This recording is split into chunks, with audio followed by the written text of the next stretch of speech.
Welcome to the Underground, the Steel City Underground, the black and gold standard for Pittsburgh Steelers coverage. Now, here are your hosts, Joe Kuzma and Brian E. Roach. Hello, everyone, and welcome to another edition of the Steel City Underground podcast presented by Under Armour. The voice you're hearing right now, I am the host, Joe Kuzma. The other host, also joining me, I don't want to call you my sidekick. You could be the 1A to my 1. How's that going? Mr. Brian E. Roach. Hey, Joe. I like being 1A. 1A is good for me. I like that better than sidekick. Yeah, you don't want to be number 2 either. No, I've got to deal with enough number 2 in my life. That's just way too much information. Folks, we try to mix this up a little bit, make it a little spicier because we are, as Steelers fans, we're still in the off season, but the NFL season's still rolling. In fact, it really never stops. I mean, there's always football, things to talk about, even when there's 6-7 months where they're not playing. And there's some things like that going on this weekend, sort of, kind of, in a way. No, not really, but there is stuff to talk about. But before we get to that, Brian, yourself, myself, we said some stuff about Le'Veon Bell the last time you and I got together. And it turns out that, you know what, there is another side or 2 or 3 or angle to these stories. Yeah, absolutely. It's one of the things we said right away was, hey, there's 3 sides to every story. There's thems, there's theirs, and then there's the truth. And intermixed amongst them is one of the reasons you don't ever try and jump to conclusions, because you generally don't have all of the information when you only hear one side. So, of course, as I know you're alluding to, it has come out that the Steelers were fully aware that Le'Veon Bell was going to be late for his the walkthrough before the playoff game, and that it was no surprise to anyone. Consequently, why would there be any discipline? Some kind of a personal matter. What it exactly was, don't know. But again, it was essentially excused.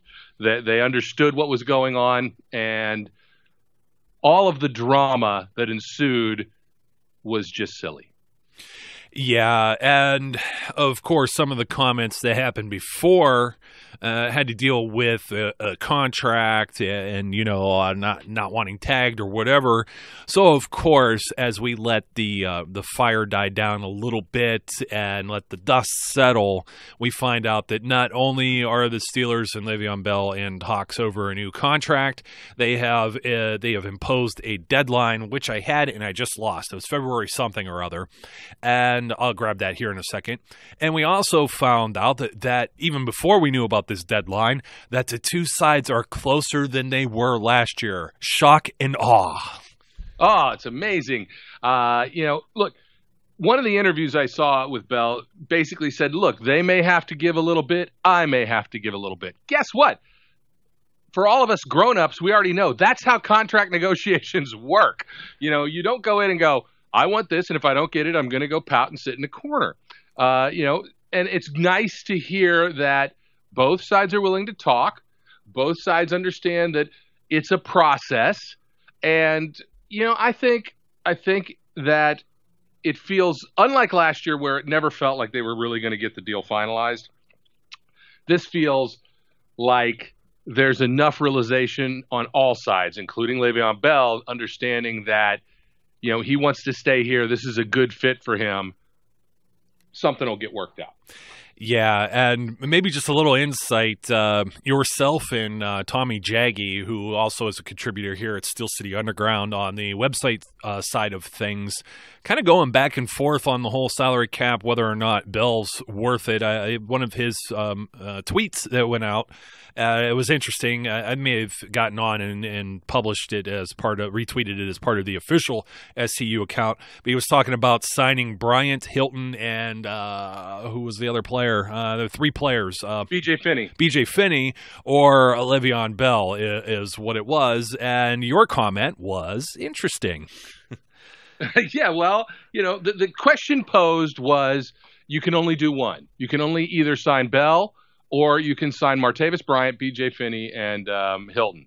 Well, Hilton and Brian are both under contract right now anyway, at least for the next year. But, I understand that his point was for a long-term deal. My opinion was I refuse to look at your narrow-sighted vision of the future, and I say do it all.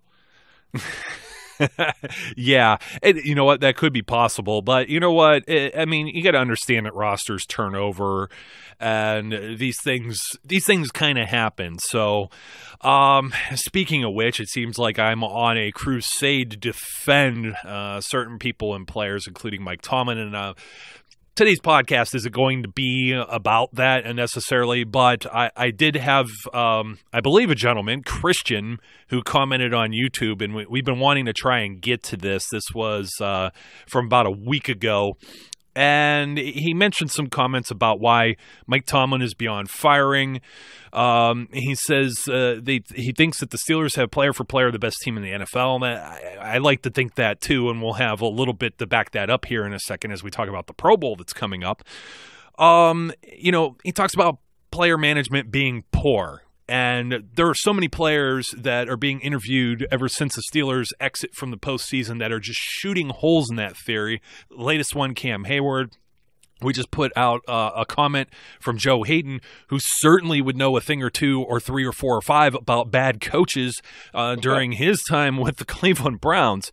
So, I mean, to talk about off-the-field issues, what really is an off-the-field issue? What happened this year that was a real off-the-field issue that some other team didn't have to deal with? I want to put that there, too, because people are going to talk about, even the anthem thing. They tried to stay out of that, and it was just that was so big and league-wide that no one was safe. No one could run for cover from that. So I understand that, but there's still some people who want to believe whatever they want to believe, however they want to believe it about that situation. That's nothing. Antonio Brown punching a Gatorade container or something on the sideline. I think everyone forgot about that. I think there was something with Artie Burns getting a speeding ticket. Was Juju's bike being stolen a big off-field issue that I kind of missed? I think the big off-field things were things that were out of Tomlin's control. The passing of Dan Rooney, the injury to Ryan Shazier. I think those things had maybe a more looming effect on when you look back at the 2017 Pittsburgh Steelers than any of these other little ticky-tack things.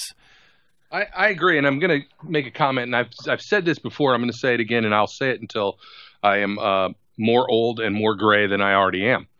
The number one thing that contributed to the end result of this season was Ryan Shazier being injured.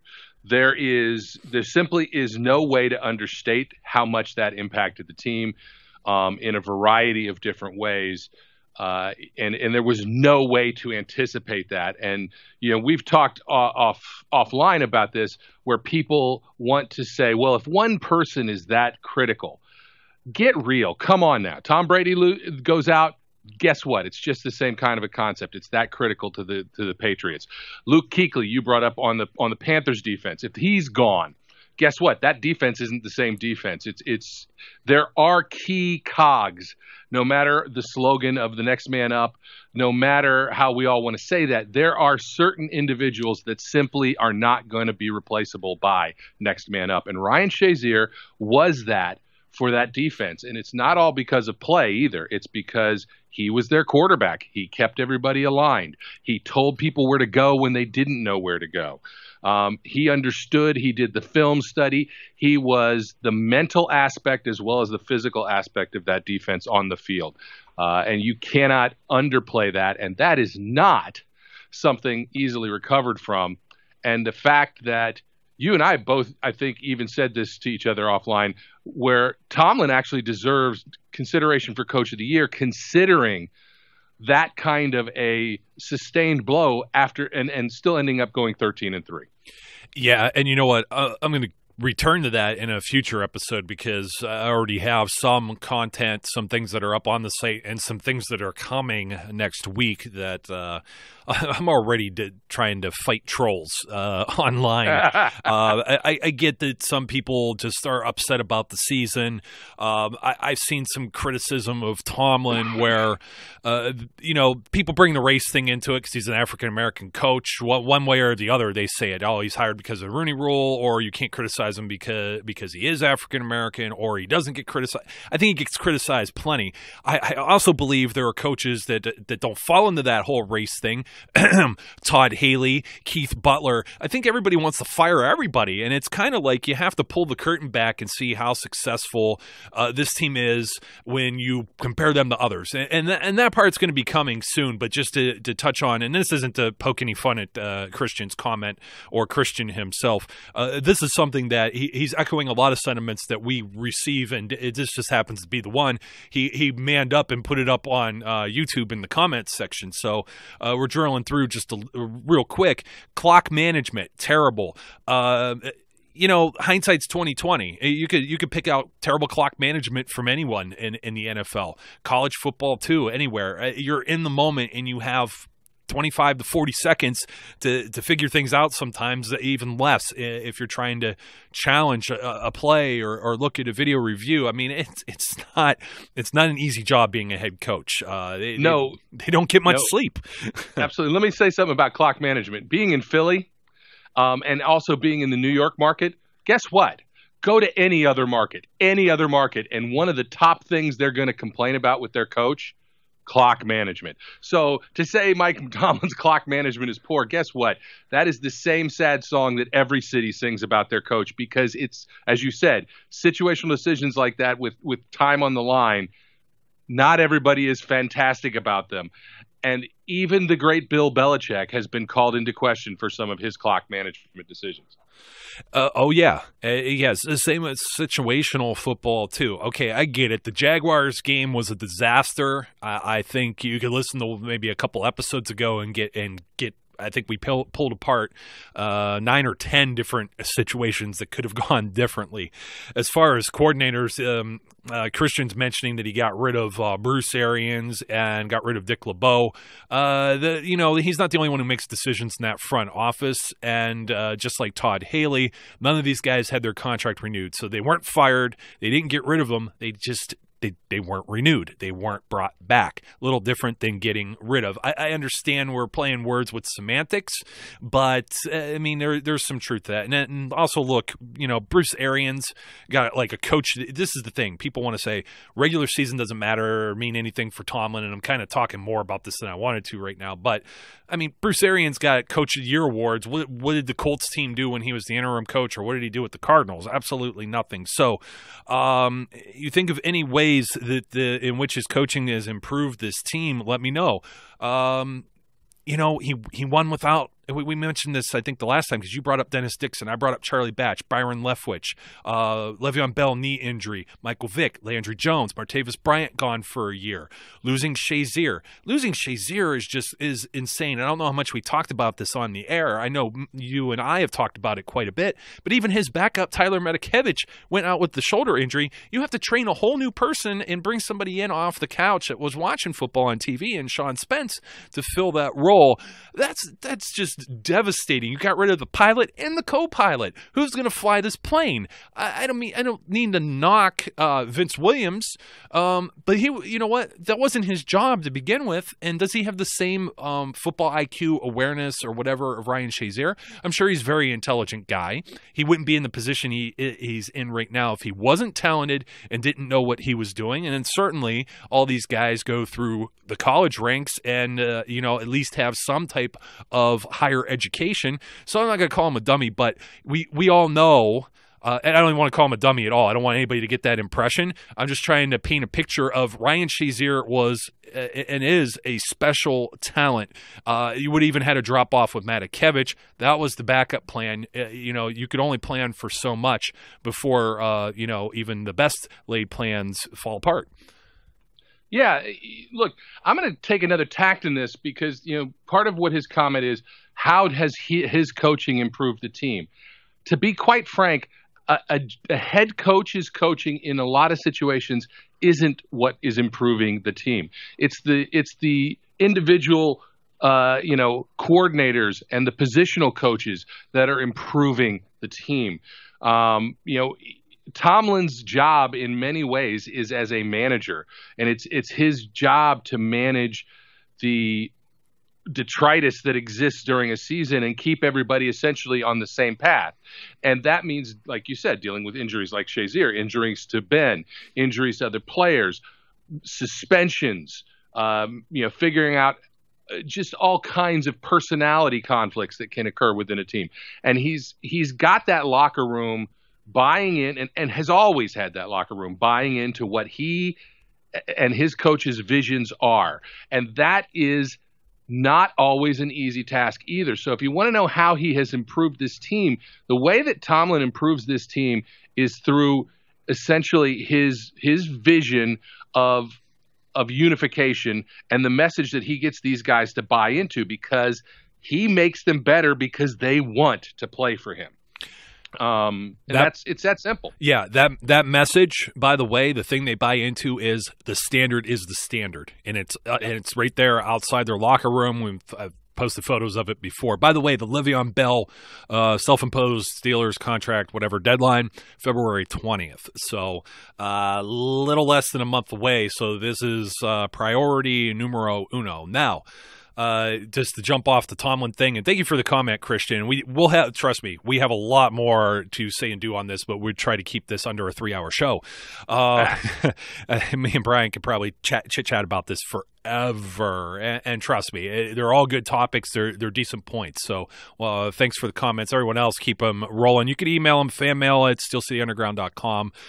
We also take texts, but then you might get me in a little war with my fat fingers where I misspell a lot of words, so don't do that.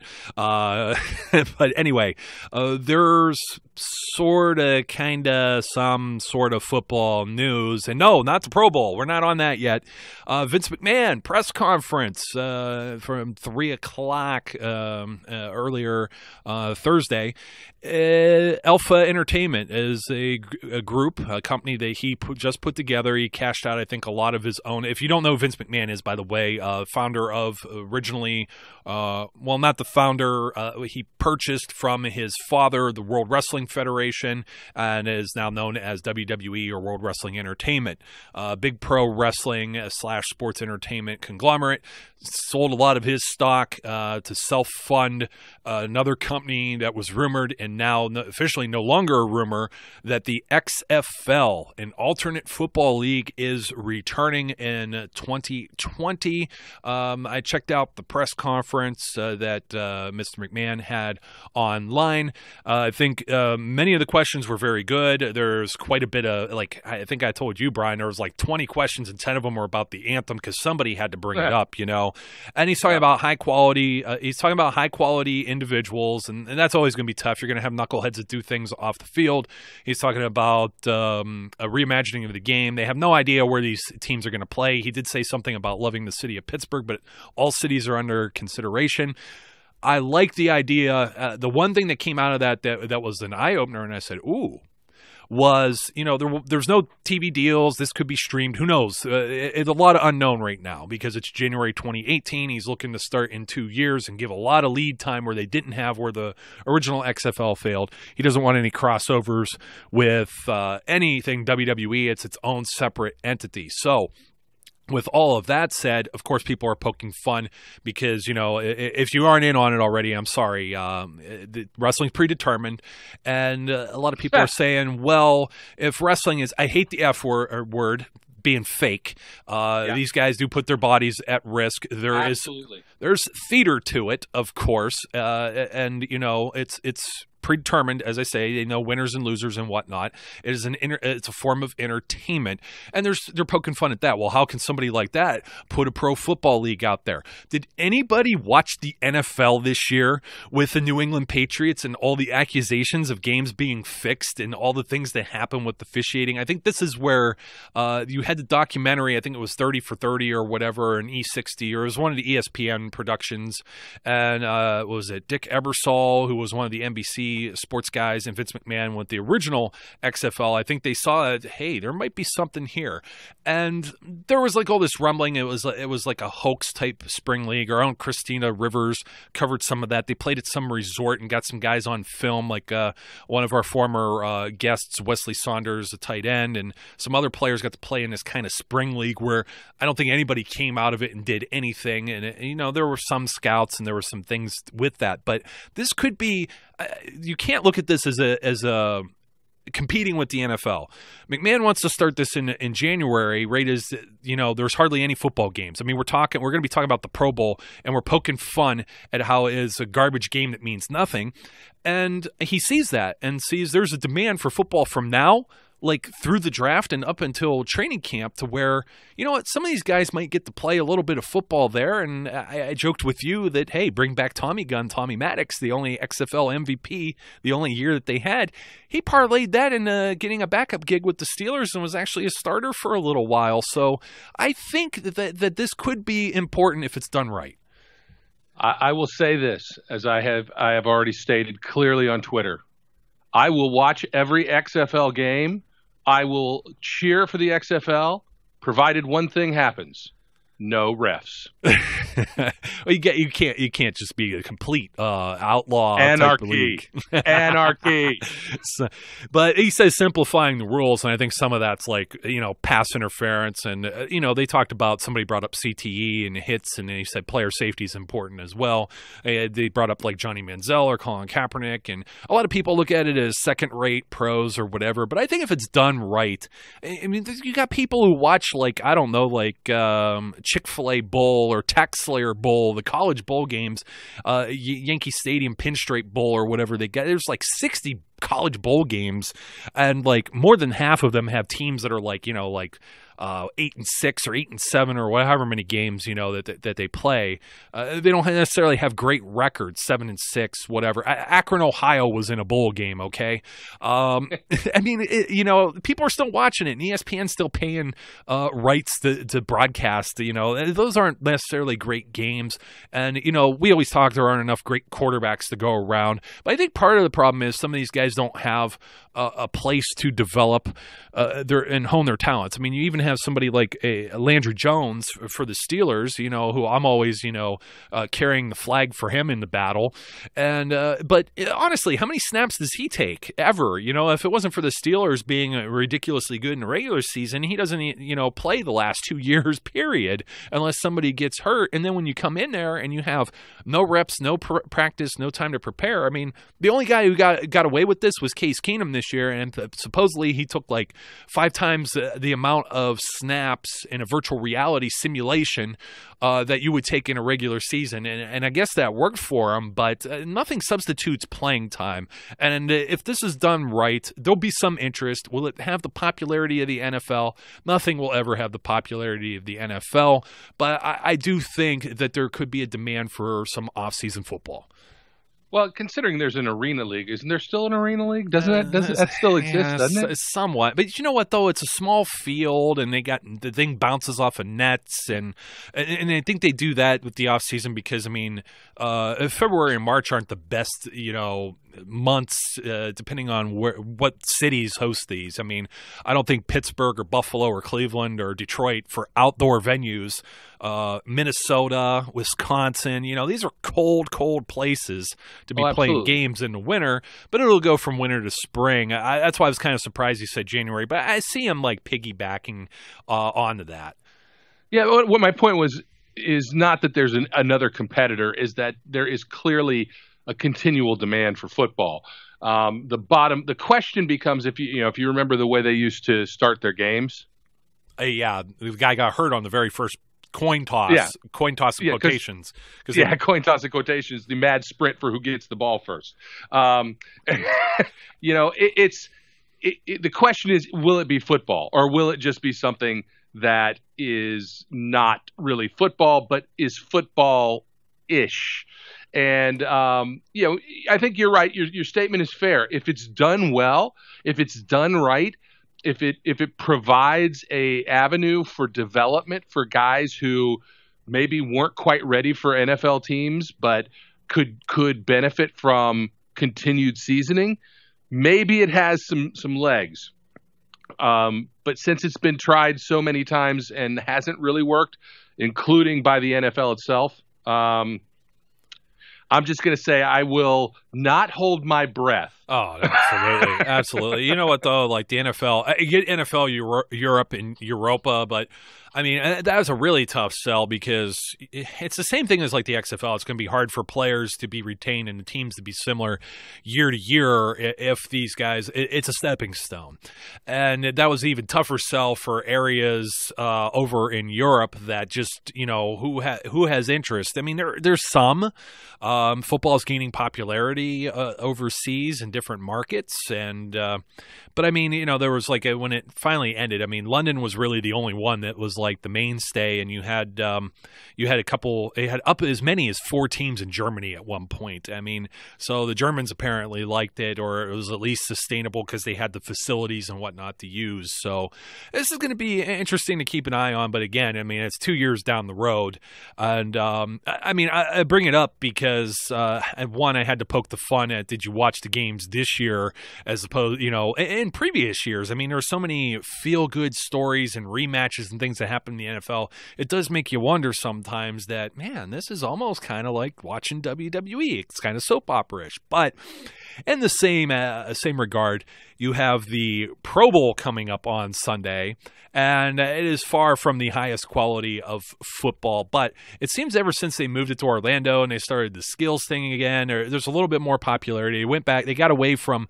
having the captains pick teams, and now you have an AFC and an NFC side again.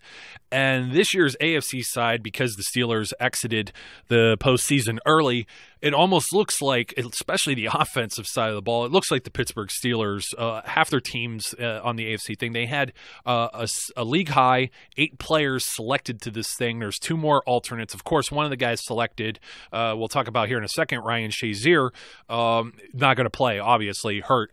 And then, of course, the coaching staff is Mike Tomlin, and the Steelers staff minus one guy that kind of got, you know, chased out of town, so to speak. Not fired, just not renewed. So we get a little preview at Randy Fichtner, and then you got guys like Le'Veon Bell already saying he's adding wrinkles to some of the offensive ideas. I don't know if those are Pro Bowl wrinkles or those are Pittsburgh Steelers 2018 season wrinkles, but it's interesting.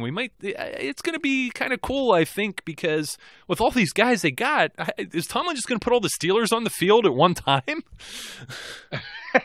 It's going to be interesting to see. I mean, he could get I think 3 out of the 5 offensive linemen because Yes. Pouncey's there, Villanueva and DeCastro.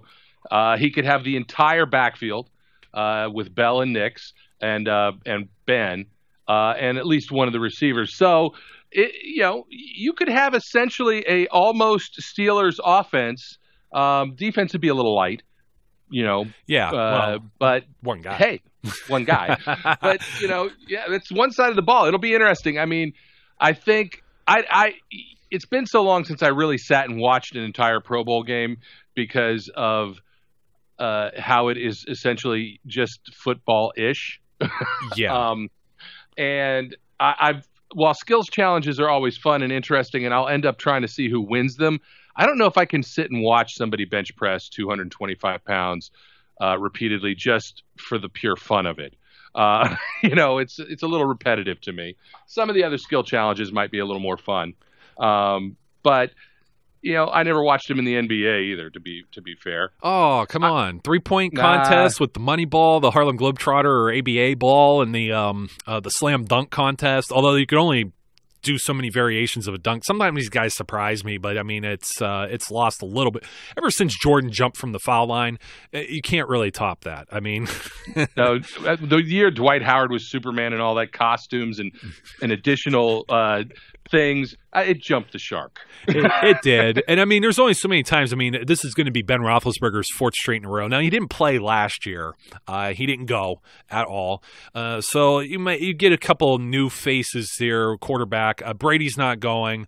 Phillip Rivers is back in this mix once again. And you get to the quarterback challenge. I'll bring a couple guys there, and they hit moving targets and stuff. That's kind of neat. Boswell said he was taking part in something. I don't remember the kickers doing anything last year. So that'll be kind of cool to to see too. And they had like an obstacle course or some type of like something like that. It reminded me of American Gladiators, but with NFL guys. That's what it was. Yeah. The drone drop with Odell Beckham caught one last year, like one-handed, almost like falling backwards. That was kind of neat. It's a gimmick. I get it. It's just TV wise, the pacing. If they did it live, it'd probably be like watching paint dry. But then they try and fit it into an hour, and it feels like super rushed. So, but here, let's talk about some of the guys that are on the Pro Bowl roster. Steelers players, and you mentioned the 3 linemen. How do you feel? Like Alejandro Villanueva was clearly a fan vote. I'm not sure he was a Pro Bowler. And we talk about Pro Football Focus or Pro Phony Stats or whatever. Sometimes we think of it. They did not like Marquise Pouncey this year. I think he had like a 40-ish or 50 rating. Like that's bad. That's bad according to their grading scale. But he's in the Pro Bowl, and then David DeCastro, who they like a lot and consider to be an elite lineman, is in this again. I think it's DeCastro. This is 2 for him back to back, and he's an All-Pro as well. Pouncey's been in this about 3 or 4 times, and Big Al's first time. What do you think about these guys making it to this? Like, it's kind of supposed to be an honor, so we'll call it that. Yeah, I think it is. I mean, regardless of deservedness, I think it is still an honor, whether it's you get in because of fan vote, whether you get in because of respect to your peers, or a combination thereof. Look, DeCastro may be the best lineman in the league. I don't have any question about that. He is far and above deserving to be in the Pro Bowl, as well as being an All-Pro. Pouncey has, I don't want to say regressed, but he's been in the league long enough that, he's going to have, certain attributes aren't quite the same, but we're judging against something that I think is an unrealistic standard, because Pouncey was the best center in the league for several years without question. Mm-hmm. And he still does things that other centers can't do. There aren't a ton of pulling centers in the league who can get 15 yards downfield in front of Le'Veon Bell to put blocks in. It's unfortunate that he missed a couple seasons due to injury, but I think it would be unrealistic to say Pouncey doesn't deserve to be in the All-Pro or to be in the Pro Bowl. Then Al. Yeah. Al, I love Al. I mean, there's no question about that. Everybody loves Al. It's a great story. It's a feel-good story. There needs to be a Alejandro Villanueva Call of Duty movie, whatever you want to do. Because it's a fantastic story. A guy, who serves all these tours of duty, is a medal awarded guy, comes back, bounces around the league for a little bit. Mike Tomlin sees him in the fading sunset, and a love affair has begun. But let's be real. Al is a quality player. He's not a Pro Bowl caliber player. Not yet. Yeah, Not yet. I'm good with that. And you just made me think. You mentioned how Al bounced around the league, as did Roosevelt Nix, as did Chris Boswell. When someone says, "What has Mike Tomlin done to improve this team?" He sees a big guy across the field, waits for the Eagles to cut him, and then brings him over and converts him to an offensive lineman from the defensive side of the ball. Now, he played 4 positions when he was at Army in college, aside from the point. So he's a versatile guy. But he's like, no, that guy's not like a defensive tackle. I'm going to make him an offensive tackle. It says the same thing about Rosie Nix, undersized defensive tackle when he was at Kent State, was just like a monster. And he goes to pros, I think undrafted to the Atlanta Falcons. And Mike Tomlin finds this guy, and that guy's a fullback. He sees things in people, and he gets a lot out of guys that, these guys found Mike Hilton this year too. I mean, there's constantly stories like this. Antonio Brown underneath the same type of thing. Now, some of that's Kevin Colbert when you're evaluating personnel, but these guys are all in the same room in the scouting department. So some of that credit's there too, in getting the most out of them. Speaking of AB, 4th straight Pro Bowl, 4th straight All-Pro, still led the league in receiving despite missing 2 games plus some of that Patriots game. Had 101 receptions, which is 11 less than Jarvis Landry from the Miami Dolphins, who led the league.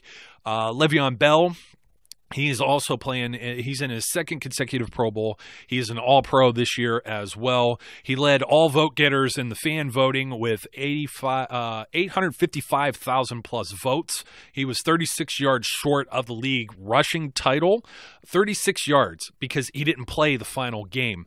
And guess what else, too? He was 10th overall amongst all players in the NFL with 85 catches, and he was only 3 shy of Julio Jones, who played all 16 games for the Falcons this year. So much deserving nods for those guys. Roethlisberger, over 4,000 yards, 64.2% completion percentage, 28 touchdowns, were 6th overall. His passing yards, I just mentioned, the 4,200 plus, were 5th. He's earned his 4th straight Pro Bowl selection, but like we said, he skipped out on the game last year. Going to the other side of the ball, Ryan Shazier, obviously with his injury, replaced by Browns linebacker Joe Schobert. And this was a legit one because last year Shazier was just an alternate. This year was a legitimate campaign because, I mean, you look at, he played a dozen games before he got hurt in that Bengals game, and he had, this was matching his career high. He had 3 interceptions. He forced 2 fumbles, and this was a career high for a season with 68 tackles in only 12 games. So I think that honor is fitting, even if anybody knew that he was hurt and wouldn't be able to play, and maybe he's played in his last NFL game. I think that Shazier belongs in the Pro Bowl this year. Absolutely, no question about it. He probably deserved it last year without being voted in. But, you know, as they say, a lot of times the year that you earn it isn't not always the year you get it. Or if you happen to be the other guy who's there on defense, the year you earn it, and then the following year you earn it, and the year you become a Pro Bowl or All-Pro player are still not the years you actually earn it because nobody knows what position you actually play. Let's just say he plays a grown-ass man. And that's Cam Hayward, who, without doubt, I mean, look, the entire Steelers defensive line vanished a little bit in the Jacksonville playoff game. I think that it's unfair to say that in that way without understanding that they played back. They were not rushing as willy-nilly as they were supposed to because they were trying to contain Blake Bortles. There was a lot of comment that came out. Oh, why aren't they getting there? Why aren't they getting there? Well, they were rushing in a much more controlled fashion, and it came out after the game. But take that game out of the equation. Cam Hayward abused people all year long, and it was embarrassing for the people on the other side. And the only reason I can see that he didn't get in on notoriety in and of itself is simply that other people are like, I ain't voting for him. He made me look stupid. It's possible. He replaces, by the way, from the Raiders, Khalil Mack, listed as defensive end. So, they're not the same exact position because of 3-4 and a 4-3. But regardless, Hayward the Steelers led the league in sacks. Hayward led the team in sacks with 12, and he is an All-Pro. I mean, to get snubbed like that is kind of crazy. Some people are like, well, look at the other guys that went in. And it's like, well, yeah, I get it. But it's more or less he's not considered an edge rusher, edge defender in the Steelers scheme, which is kind of crazy because when you think about it, that's kind of the argument we're going to be making with TJ Watt and Bud Dupree. We've made it before, and we'll be talking about it here in the near future as we talk about those players and how the Steelers have evolved. But, yes, this is Hayward's first Pro Bowl, much deserving. Another first Pro Bowl for kicker Chris Boswell, who set the team's franchise record with points scored and making 35 of 38 field goals. And 4 of those were from 50-plus yards, including having a handful of game winners there. Just a clutch guy, totally deserving. I didn't think in a million years he was going to get selected, and he did, over Justin Tucker, which is, Justin Tucker is just stone cold, man. Ice in his veins. So, and then the other another replacement for the Patriots fullback James Devlin is the aforementioned Rosie Nix. So Tomlin, 2 undrafted guys for the Steelers under Mike Tomlin's watch in the Pro Bowl. Think about that. That's kind of crazy. So Pro Bowl in Orlando on Sunday. I'm going to round out a few more of the roster. You know, most of these guys that got in initially, I don't even know it's worth going over some of them. We know some of them are being replaced because of guys playing in the Super Bowl. So I'm going to go through. This is insane. There are 28 replacements for a Pro Bowl. Every year, man. Every year. It's like a full team. Now, you know, there are certain guards that are in and out of this. Graham Gano for the Panthers, okay? I have here as the second guy. Greg Zuerlein got hurt with the Rams. He had a heck of a year. Jarvis Landry, who led the league in receptions, replaces DeAndre Hopkins. I think he's fitting. There's Mike Daniels from the Packers replacing Aaron Donald. Andrew Whitworth from the Rams replacing Trent Williams of the Redskins at left tackle. T.Y. Hilton replaces A.J. Green. I didn't think T.Y. Hilton had a very phenomenal year, especially with Jacoby Brissett there. And I'm even going to go as far as to say Devontae Adams is a pretty underwhelming replacement for Julio Jones, too. Yeah, I think at some point, you know, it becomes an equation of not so much who's worthy as who's going to show up. Trevor Siemian at quarterback and Andy Dalton a couple years ago. Yeah. Anybody? And I will take who was a Pro Bowler for 500, Alex. So we're saying Cam. It just sucks because Cam gets in and you're seeing some of the names now. Delaney Walker replacing Travis Kelce. Okay, I think that's okay. Russell Okung. I can't really gauge. I didn't see a whole lot of the Chargers to say how great of a season he had, but he has some legacy to him, you know, some history. Jared Goff comes in for Carson Wentz, who's hurt. Derek Carr, who did not have the greatest season, comes in for Brady, who's playing in the Super Bowl. Yeah, I know. Keanu Neal gets a selection in place of Eagles safety Malcolm Jenkins. I think that's an interesting one. That's a kid with some upside. Yannick Ngakoue for Calais Campbell, so he replaces his teammate. I kind of like that one. I don't dislike that one at all. Yeah. Tovin Smith, Jaguars, guy that surprised me and probably you as well in both games they played against the Steelers. He's kind of a guy that's jumped off the page. Thomas Davis, linebacker with the Panthers, replaces Anthony Barr. Jason Witten for Zach Ertz because he's in the Pro Bowl. Michael Bennett for Everson Griffin, kind of no drop off there. Linval Joseph, I remember when we were talking, or was it both me and you, or maybe just you, with the guy from the Vikings in week 2, and he said, look out for this guy. Pro Bowler, kind of cool. I like that. Kyle Rudolph for Jimmy Graham. Kyle Rudolph had a way better season than Jimmy Graham did. Viking safety Harrison Smith also had a great year. He replaces Landon Collins from the Giants. And then another tackle, Dwayne Brown for Eagles tackle Lane Johnson, who's in the Super Bowl. So that kind of wraps up all of the Pro Bowl guys. Anyone jump out at you that is just like, besides Derek Carr? I'll tell you, the one that I will look at and I will go, this is based on a life's work and not this season, is the tight end. And now you just said his name and I can't remember because he's a stinking cowboy and I don't want to remember. Jason Witten. Jason Witten. Witten. This was not a typical Jason Witten year. This is not a year where you look at his numbers, you look at the production of that team, you look at the production from the tight end spot and say, oh, there's a Pro Bowler. But it has been in the past, and Witten has been there forever. And I think this is a who else are we going to get? And, gee, everybody knows that name. Let's bring him in. Yeah, of course. And it's supposed to be stars. I get it. It just kind of sucks because it waters down. Since they've moved this thing up from being after the Super Bowl instead to being in front of ahead of it so there isn't a dead weekend.